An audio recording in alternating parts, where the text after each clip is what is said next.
3 November Panchachuli Textile Mill haiba notepad amaga forensic report haiba ani si uraki. Madubu mahakna laukhatlaga yengduna lerami. Madu kanana thamnambano haibasu mahak khangamde. Aduga karisu khanjaluduna table da amuk thamki. Mahak matha aroibida sarabani. Mangkhiba angang sina phanglabada public na kai tawrakani haina khanbada. Aditigi case file adu hangdokduna mahak yamna ningamdana su yengni. Mathangi sinda post-mortem gi report laglami. Doctor na SP da sumna hairami. Sir, toxicology gi report asi madi sumle. Mahak na ulamba marks aduda polyester fiber aduga alkyl phenol ethosylate thini. Hariba chemical asi sarap amadi tinhat hidak sabda sijinaba chemical ni haina phondokli. Makha taraduna aditigi natonda karigumba amata phangde. Aduga langsu thodokpa karisu tawde. Masina senga takli angang asi irak naraga sibadi nate. Masi sor fullaga sibani haina phondokli. SP na sibagi matam hangmada sabsabadi haiba ngamde adubu kupna yenglaba tungda chawrakna day 28 ta siba oirangani haina phondokli. SP na rogapu athubuda phagadabani hairami aduga anthoalna sar ragab asina asengba mihatpadi nate. Mahak yam khang hairaba medical student amani. Adugi sumathakta mahak state topper amasuni. Karisu khangdaba apangba amagum ransom talakbabu masagi phone dai kaisu toruro. Mahakna asengba mihatpa oiradi atopa phone dai tawrakadabani haina hairami. SP na mu message thagtliba adu mahakna natre hairabadi karigi maldo kribano. Karamna state topper adu mafam khangdana mangkribano haina hanglami.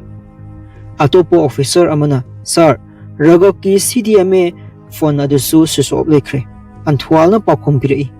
Mahakna thiba khangkitabagi maramdi mahakpu kanagumba kharana phajinduna thanambasu yai. Ragab natiyal hairiba misak asi ina kaira khunba imungi naitom poksaba masani. Kidnap tawba numituda magi account da hanadagi lakh tara yauduna leiri. Masagi paisa asuk yamna leiraga kari marangi lakh mangagi atopa mibu mana kidnap tawduribage. Masida kanagumba amana lotna ekoi pumba game tawduna leire. Yengbiu sa ransom gi message to laktaba matung magi account dai lakh manga withdraw tawki.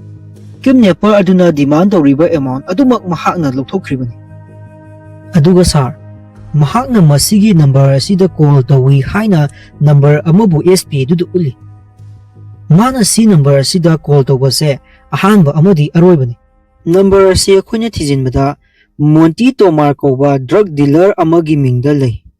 Mahakna ganja heroin kaya ama yolibani. Aikoi ragapta khakta mieng sangdabi atopa angle asidagi su aikoi investigation toksi hairi. SP na yamna saung hairi. Nangna yengningba tawningba investigation maong to. Adubu masi kidnapping case natrabani. Masi murder case oirabani haina yamna thina nganglaklami. Makha tana sumna hairi nangi angle adu ada ai khangde. Ai hauji mihatpa adu pami. Mahakpu phaduna poro. Nangi investigation adu su yare lepo. Chalu team puduna notia adu phaduna poro haina order toraki. Anthwal su room dagi tholai. Aduga atopa officer aduna khamduna anthwal thabak tawbuda punna team oina tawbusu tamu. Natomda question manadi kaigumba amata phangba ngamloi hairakpada hanadagi sauraga leiriba anthwalna yare lepo Mr. Jawal atopa officer asigi maming Jawal ni. Aduga makha tarai. Nangdi SP Batiagi minai oiduna adumuk layu haya thina amuk nganglunglabaga satkhirami. Jayal su wa makha taduna tumina yengduna lehauki. Anthwalna gypsy da kakhatuna so lauthoknaba Freak Cow the Humzinbada, Nasagi, Packet Kiba Seziato, Tengaduna, Paktokuna Pabadadi, Aditi, Puduna Sat Kibadu, Nupanati, Nupi Haini Iba Messes Oramki. Masidai Mana Haikiba Wadu, Kara Sumnakpa Asida, Mahak Yam Nangaki, Aduga Zipsidu Toduna Sakre. Matangi Sinda, November Tang Ahum, 2001 Gi Pung Marida, Dharsala Hairiba, Slum Area Aduduli. Anthwalna masak lotuna nisha saba mi amagi saklon lauduna laam. Aduga nupa amaga loinana atopa nupa amagi manakta punna lakminarami. Mamangna pankhiba drug dealer Monty manakta oirami. Laklibadu. Nupa aduna Monty sarbu unaba mi ama lakli hairui. Matamduda Monty haribu nupa asi kerom sanaduna leirami. Maduda Anthwalna drug piu hairami. Monty na nishado pamlabadi paisa poro o hairami. Nangbu paisa gadi yaurakpra hangmadadi Anthwalna paisa yaudi na kumnami. Aihak na haki customer ni nanggi drugs singdu ay yonge hairami. Matamduda Monty na o karbar wala ni ne. Paisa su yaudabida. Masi masase sekto hai na magi kongloi da hai bada kulay tuna Anthwalna nongmay lautoraktuna. Nongpham ama hek thangzilakpada kapkani hai na kihalami. Asin ba tanja yengduna nongmay adubo kanthokduna akanma maongda fight ama tawraklami. Adubu Anthwaldi active service ta leibana makoising adubu yamna tamchina pudarami. Akonbada Montybu phaduna dusera numitki nongalaga notialna mangonda call tawrakhiba karigino hangami. Monty na China call galoinana aidi ragab notia hariba miyu edu kanano khangdi hairam. Anthwalna makutu thudektuna nangna medical college ta notial da drug yonsin manatrane hanglami. Adudasu natte na khumlami. Maduda amukasu fujinbada asumna hairaki sar notial da natiye magi girlfriend ni hairaki. Nupiduna yon mane drug to notial na natti hairami. Maming hangbada maming di tasengna khangde. Notial di amukta hena unakhiba leite haina kaptuna hairami. Unakhiba mafamdo hangbada Panchachuli textile mill haina hairaki. Madu tabada magi cabin da leiramba notepad ta ukhiba Panchachuli textile mill haibadu ningsinglakpada mahak aduki mating ngakpa oiki. Ngasaidi uriba sin asi 2001 gi pass matamda thokpa thodok ngakani. Mathangi sinda present da muglai haibadi 2016 25 October ki numidangi pung 10:49 taba matamda police station da uhalai. Numit aduda nongsu yamna kanna surami. Aduga Aditi gi case bu close tawkhidawba pung 94 khakta ngairi haina thadorakhi. Station manungdana Inspector Yugariana record store tawriba room aduda Aditi gi file adibu thiram. File adu fangnaduna autopsy report adu yenglam. Report aduda iriba alkyl phenol ethylate haina iribadu mahakna Google da search tawraga yamna kupna nauna study tawrami. Chemical asigi sizinafam yengwada chemical asi textile mill da detergent oina sizinai haina iba mahakna urami. Aduga amuk pasta haibadi 2001 gi November gi tang 3 numidang pung 10:50 taba matamda amuk sip tawki. Inspector Anthwal matomda gari thauduna Panchachuli textile mill hariba mafamda lakpa akhoida uhali. Adubu mill asidi handagi government sil tawduna sololaga leiba mahakna thenari. Adubu mahakna upai ama tawduna gate asigi mathakta kharibadu hek kawkhaibaga somda haibadi 2016 gi present da police station da case study tawriba Inspector Yugariya gi room gi thongnaw aduda ahoba makhol ama thulami. Maduda mahak khangprek khanglami.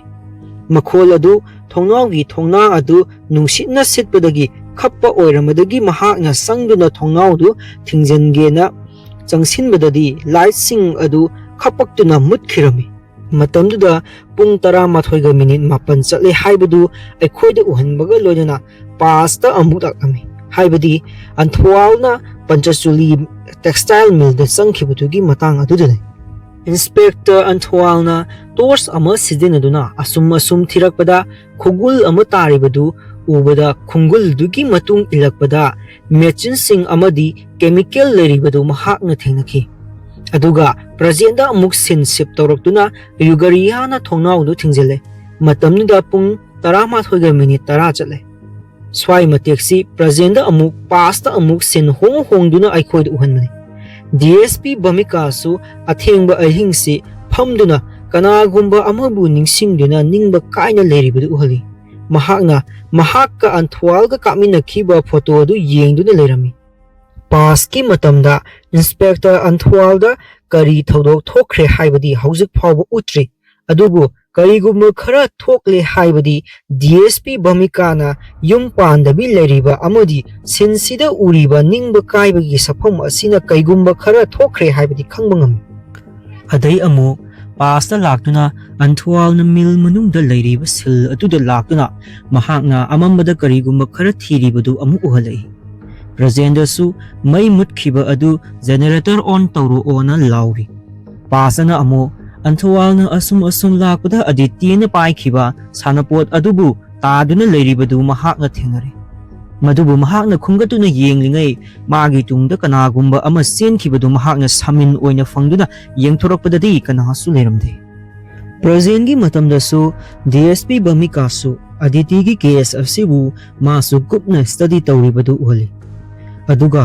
ꯄꯥꯁꯇꯁꯨ ꯑꯃꯨꯛ ꯑꯟꯊꯋꯥꯜꯅ ꯑꯁꯨꯝ ꯊꯤꯔꯛꯄꯗ ꯑꯗꯤꯇꯤꯒꯤ ꯈꯣꯡꯎꯞ ꯑꯗꯨ ꯃꯐꯝꯁꯤꯗ ꯇꯥꯗꯨꯅ ꯂꯩꯔꯤꯕꯗꯨ ꯊꯦꯡꯅꯔꯦ꯫ ꯃꯁꯤꯗꯩ ꯈꯪꯂꯦ ꯑꯗꯤꯇꯤꯅ ꯁꯤꯗ꯭ꯔꯤꯉꯩ ꯃꯐꯝꯁꯤꯗ ꯃꯍꯥꯛꯄꯨ ꯄꯨꯔꯛꯈꯤ ꯍꯥꯏꯕꯁꯤ꯫ ꯑꯟꯊꯋꯥꯜꯅ ꯑꯁꯨꯝ ꯆꯪꯁꯤꯜꯂꯛꯄꯗ ꯃꯤꯑꯣꯏ ꯑꯃꯒꯤ ꯃꯈꯣꯡ ꯑꯃ ꯎꯔꯛꯄꯗꯒꯤ ꯆꯪꯁꯤꯟꯗꯨꯅ ꯌꯦꯡꯕꯗ ꯃꯈꯣꯏꯅ ꯑꯗꯤꯇꯤꯕꯨ ꯀꯤꯗꯅꯦꯞ ꯇꯧꯏ ꯍꯥꯏꯔꯤꯕ ꯔꯒꯕ ꯅꯥꯎꯇꯤꯌꯜ ꯁꯤꯗꯨꯅ ꯇꯥꯗꯨꯅ ꯂꯩꯔꯤꯕ ꯑꯟꯊꯋꯥꯜꯅ ꯊꯦꯡꯅꯔꯦ꯫ ꯃꯗꯨ ꯎꯕꯗ ꯃꯍꯥꯛ ꯉꯛꯄꯒꯤ ꯈꯝ ꯊꯦꯡꯂꯝꯃꯤ꯫ ꯃꯇꯝ ꯑꯗꯨꯗ ꯄꯥꯁ ꯑꯃꯗꯤ ꯄ꯭ꯔꯖꯦꯟꯗ ꯄꯨꯡ 11:13 ꯆꯞ ꯆꯥꯅ ꯇꯥꯕ ꯎꯍꯜꯂꯛꯏ꯫ ꯂꯣꯏꯅꯅ ꯄ꯭ꯔꯖꯦꯟꯒꯤ ꯔꯦꯀꯣꯔꯗ ꯕꯨꯛ ꯊꯝꯂꯤꯕ ꯔꯨꯝ ꯑꯗꯨꯗ ꯂꯩꯔꯤꯕ ꯋꯥꯀꯤ ꯇꯣꯀꯤ ꯑꯃꯗ ꯁꯤꯒꯅꯦꯜ ꯂꯥꯛꯂꯝꯃꯤ꯫ ꯃꯁꯤꯗ ꯌꯥꯝꯅ ꯉꯛꯂꯤꯕꯗꯤ ꯄꯥꯁꯇꯒꯤ ꯑꯟꯊꯋꯥꯜꯅ ꯏꯟꯁꯄꯦꯛꯇꯔ ꯌꯨꯒꯔꯤꯌꯥ ꯍꯥꯏꯅ ꯍꯟꯖꯤꯟ ꯀꯧꯔꯛꯑꯝꯃꯤ꯫ ꯑꯟꯊꯋꯥꯜꯒꯤ ꯃꯇꯝ ꯑꯗꯨꯗꯗꯤ ꯄ꯭ꯔꯖꯦꯟꯗ ꯏꯟꯁꯄꯦꯛꯇꯔ ꯑꯣꯏꯔꯤꯕ ꯌꯨꯒꯔꯤꯌꯥ ꯑꯁꯤꯗꯤ ꯑꯉꯥꯡ ꯑꯣꯏꯔꯤꯕꯅꯤ꯫ ꯋꯥꯀꯤ ꯇꯣꯀꯤꯒꯤ ꯈꯨꯠꯊꯥꯡꯗ ꯌꯨꯒꯔꯤꯌꯥ ꯇꯥꯕ꯭ꯔꯥ ꯍꯥꯏꯅ ꯍꯟꯖꯤꯟ ꯍꯪꯂꯛꯄꯗ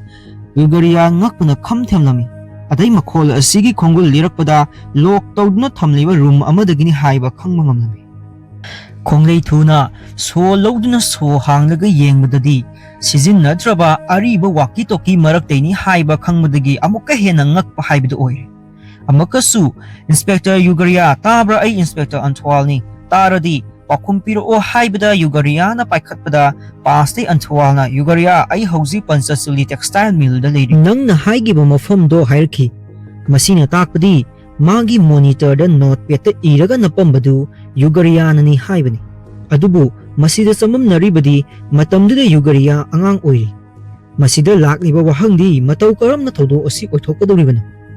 ꯃꯁꯤ ꯍꯧꯖꯤꯛ ꯐꯥꯎꯕꯒꯤꯗꯤ ꯎꯠꯊꯣꯛꯇ꯭ꯔꯤ꯫ ꯃꯇꯝꯗꯨꯗ ꯌꯨꯒꯔꯤꯌꯥ ꯀꯧꯕ ꯏꯟꯁꯄꯦꯛꯇꯔ ꯌꯥꯎꯈꯤꯕꯁꯨ ꯎꯠꯈꯤꯗ꯭ꯔꯤ꯫ ꯃꯁꯤ ꯋꯥꯔꯤ ꯃꯈꯥꯗꯒꯤ ꯈꯪꯃꯤꯟꯅꯁꯤ꯫ ꯑꯟꯊꯋꯥꯜꯅ ꯅꯍꯥꯛꯅ ꯄꯤꯔꯛꯄ ꯏꯟꯐꯣꯔꯃꯦꯁꯟꯒꯤ ꯃꯇꯨꯡ ꯏꯟꯅ ꯑꯩ ꯄꯟꯆꯆꯨꯂꯤ ꯇꯦꯛꯁꯇꯥꯏꯜ ꯃꯤꯜꯗ ꯂꯩꯔꯦ꯫ ꯕ꯭ꯂꯤꯆꯤꯡ ꯇꯦꯡꯒꯤ ꯃꯅꯥꯛꯇ ꯗꯥꯏꯌꯤꯡ ꯁꯦꯠꯇ ꯔꯒꯕ ꯅꯣꯇꯤꯌꯜꯒꯤ ꯑꯁꯤꯕ ꯍꯛꯆꯥꯡ ꯐꯪꯂꯦ꯫ ꯑꯗꯤꯇꯤ ꯇꯤꯋꯥꯔꯤꯒꯤ ꯀꯤꯗꯅꯦꯄꯤꯡ ꯀꯦꯁꯇ ꯆꯦꯟꯅꯔꯤꯕ ꯅꯣꯇꯤꯌꯥꯜ ꯄ꯭ꯔꯖꯦꯟꯗꯗꯤ ꯌꯨꯒꯔꯤꯌꯥꯅ ꯌꯥꯝꯅ ꯉꯛꯅ ꯑꯗꯤꯇꯤ ꯇꯤꯋꯥꯔꯤꯒꯤ ꯀꯤꯗꯅꯦꯞ ꯀꯦꯁ ꯍꯥꯏꯅ ꯍꯪꯂꯝꯃꯤ꯫ ꯄꯥꯁꯇꯩ ꯑꯟꯊꯋꯥꯜꯅ ꯑꯣꯏꯒꯤ ꯄꯥꯝꯕꯣꯝꯗ ꯁꯤꯔꯤꯜ ꯌꯨꯗꯨꯅ ꯂꯩꯔꯝꯃꯤ꯫ ꯑꯗꯨꯕꯨ ꯃꯥꯒꯤ ꯄꯥꯝꯕꯣꯝꯁꯤꯗ ꯁꯤꯔꯤꯜ ꯁꯤꯖꯤꯟꯅꯕꯒꯤ ꯌꯦꯇꯨꯝ ꯃꯈꯨꯟꯗꯤ ꯇꯥꯕ ꯑꯃꯠꯇ ꯎꯗꯦ꯫ ꯃꯁꯤꯅ ꯇꯥꯛꯄꯗꯤ ꯔꯒꯕ ꯑꯁꯤ ꯗ꯭ꯔꯒ ꯑꯦꯗꯤꯛ ꯑꯃꯗꯤ ꯅꯠꯇꯦ, ꯑꯣꯚꯔꯗꯣꯁꯇ ꯁꯤꯕꯁꯨ ꯅꯠꯇꯦ꯫ ꯃꯁꯤꯅ ꯃꯌꯦꯛ ꯁꯦꯡꯂꯦ ꯃꯗꯨꯗꯤ ꯃꯍꯥꯛꯄꯨ ꯍꯥꯠꯇꯣꯛꯂꯒ ꯁꯨꯏꯁꯥꯏꯗ ꯃꯥꯟꯅꯕ ꯃꯁꯤ ꯊꯑꯣꯏꯀꯤ ꯀꯅꯥꯒꯨꯝꯕ ꯑꯃꯅ ꯇꯧꯔꯝꯕꯅꯤ ꯍꯥꯏꯕꯅꯤ꯫ ꯑꯩꯈꯣꯏꯅ ꯔꯒꯕ ꯑꯁꯤ ꯄ꯭ꯔꯥꯏꯝ ꯁꯁꯄꯦꯛ ꯑꯣꯏꯔꯤꯕꯁꯦ ꯂꯥꯜꯂꯦ꯫ ꯃꯍꯥꯛꯁꯨ ꯚꯤꯛꯇꯤꯝ ꯑꯃꯅꯤ ꯍꯥꯏꯔꯛꯈꯤ꯫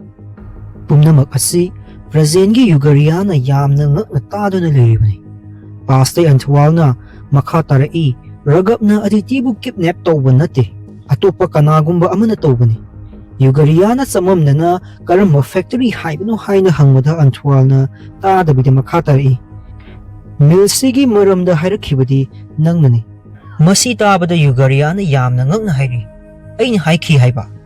ꯑꯩꯅ ꯀꯔꯝ ꯀꯥꯟꯗ ꯍꯥꯏꯈ꯭ꯔꯤꯕ? ꯑꯩ ꯚꯥꯞ ꯇꯥꯕ ꯉꯝꯗ꯭ꯔꯦ ꯍꯥꯏꯅ ꯍꯥꯏꯔꯛꯄꯗ ꯑꯟꯊꯋꯥꯜꯅꯁꯨ ꯑꯩ ꯚꯥꯞ ꯇꯥꯗꯦ ꯍꯥꯏꯔꯒ ꯃꯈꯥ ꯇꯥꯔꯛꯏ, ꯀꯩꯒꯤꯗꯃꯛꯇ ꯅꯪꯅ ꯑꯩꯕꯨ ꯃꯤꯜꯗ ꯂꯥꯛꯄ ꯊꯤꯡꯈ꯭ꯔꯤꯕꯅꯣ?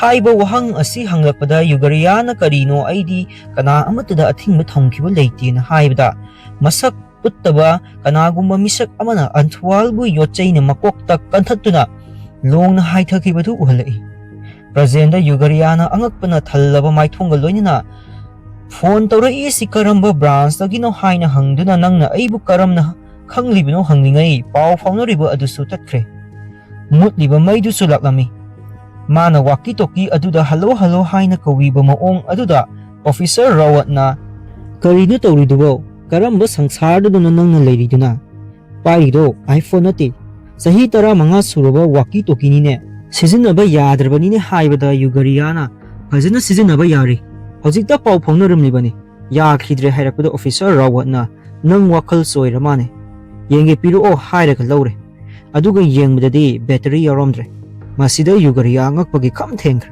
hojikta ai aduda wari sadaramlibani haibada Officer Rawat na karimnaraduna nangdani he isor nangna leplidubu kadayanone battery su yaudaba walkie-talkie asida pau phongnaruriba sor nangdani he hairaga Gyaarah da amuk piduna nayumda hanhoro ngawba halakanda amuk au haina karimnaramlaga sakhirami Gyaarah di ngakpagi kam thengre hojikani wari sanarablibadu mangla haina masha folks amamnaba nakpik thalami viewer akhoidasu oiriba mataw asi karino haiba khangma ngamdre adudagi Gyaarah su mayumda hanaba thawrang tawromi nongsu kana suri walkie-talkie adu begta haptuna tholakle mapandana sanjana tiwari adumak masagi justice kidamakta hanga strike tawduna leiribadu ure sanjana su Gyaarah ui tanjaduda anthwal na haikiba Inspector Gyaarah ai pansachuli textile mill dale nangna haikibado blessing teng manakta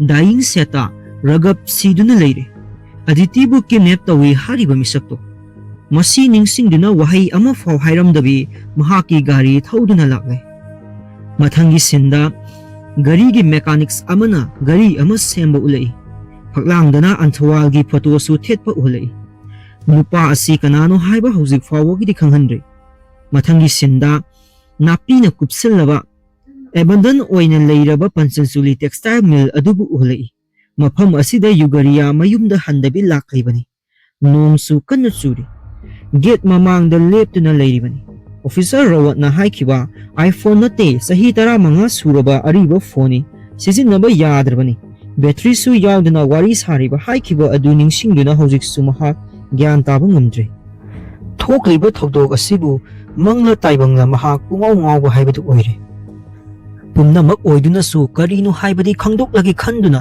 mahak mil manungda sanglaknami sahi tara manga sil tawkhibana uri wari mirangtana misil pumbasu imot motle mapamudusu tors kaptana asum changlakpada walkie-talkie da hairakhiba maphamdumak leibadusu theinare mahakna dying set manakta yorakpadadi dying set asida ragapki asiba haksang phangli hairakibadu ningsinglakni mahakna tors kaptuna thibadasu karisu ubadi phangde adubu aditigi body dagi phangkhiba alkyl phenol ethoxylate haiba chemical asi yauba liquid detergent adu thengnare adudagi bleaching tank singdasu check tawre karigumba amatadi thengnade adubu jalina khaba space ama leibadi urami aduda yenglaga leithorakpada sekpi amana khangpai paisilakpadagi jalina khariba room adomna tutharami thodokpa asokpadi yauramde oiromda leithorakpadadi miyoibagi saru polang ama walda ngathaduna leiribadu urure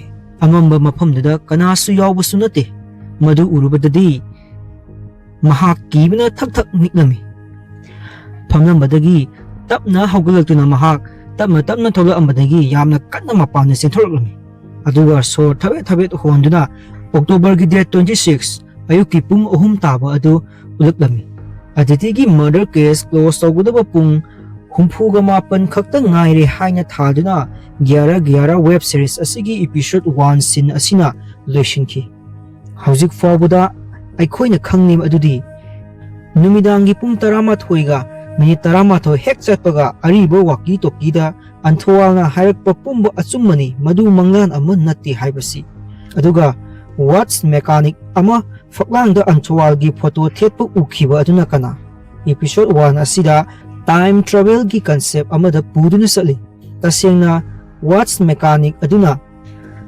time travel gi watch semliba jatla mechanics aduga anthawal ga kari mari leinaba pumnamak asi episode 1 asidadi uthoktre pumnamak lotna thamni aduga inspector anthwal asi hinglibara sikrabra haiba uthoktana episode 1 asi loshinki mathangi episode su athubada puduna laksage wari asi pathokpada soikilan khiba yaurga sungak piu amadi mathangi episode thagalakpada notification laknaba like subscribe toksinbiramu wari asi nungai nungai te haibasu comment da thambiramu haibasi haijaraga mayamdagi bidai losari. Thank you all.